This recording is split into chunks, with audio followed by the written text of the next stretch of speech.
Si ta main droite est pour toi une occasion de suite, coupe-la et jette-la loin de toi.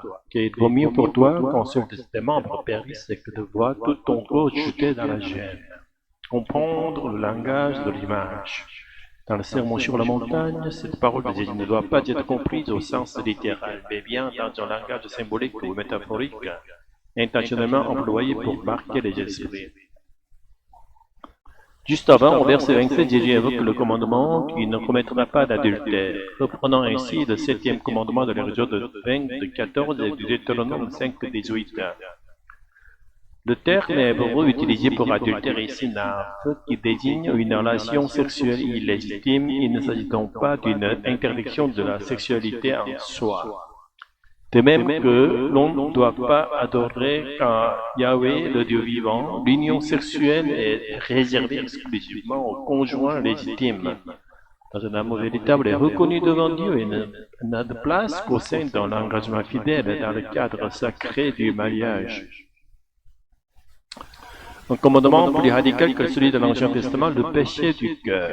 Après avoir rappelé le commandement de l'Ancien Testament, Jésus va plus loin. Il donne un commandement nouveau, plus profond, plus exigeant. Même si l'on ne va pas jusqu'à commettre un acte d'adultère, quiconque regarde une femme avec convoitise a déjà commis l'adultère dans son cœur.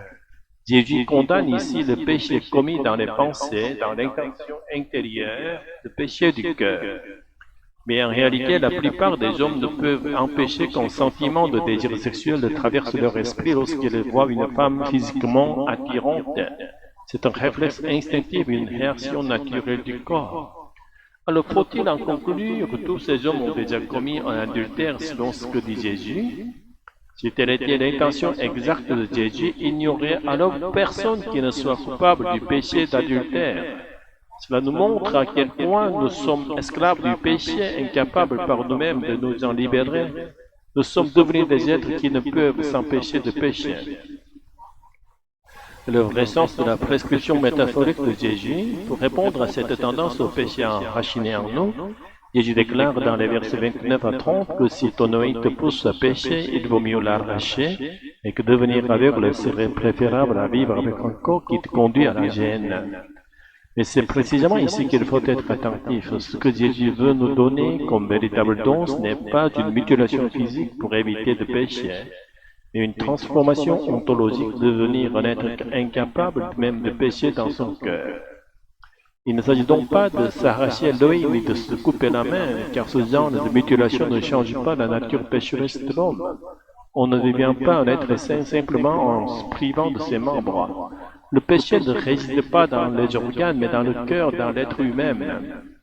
Et la seule voie pour échapper à cette malédiction de Satan qui a fait de nous des êtres inclinés vers le péché, c'est de devenir enfants de Dieu le Père, de même que Dieu est saint et parfait, nous sommes appelés à devenir saints et parfaits comme lui. Il nous faut reconnaître notre condition actuelle, c'est d'un être qui ne peut que pécher.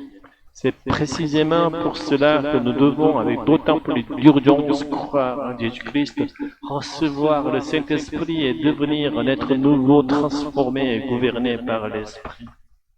Il n'y a aucun salut en nous-mêmes. Couper une partie de notre corps ne nous changera pas. Pire encore, plus nous essayons par nous-mêmes de ne pas pécher, plus la pensée du péché nous obsède comme un effet de rebond, un effet ballon qui enfle. Ce n'est que si, dans une démarche d'abandon total, nous offrons notre vie au Saint-Esprit avec autant de sérieux que si nous arrachions nos membres, que l'Esprit de Dieu transformera notre vie. Il fera de nous des êtres de plus en plus saints, sanctifiés, incapables de pécher parce que vivant en lui. Il n'y a de salut qu'en Dieu tel que Jésus nous l'a révélé, le Dieu Trinitaire, Père, Fils et Saint-Esprit. Alléluia, Amen.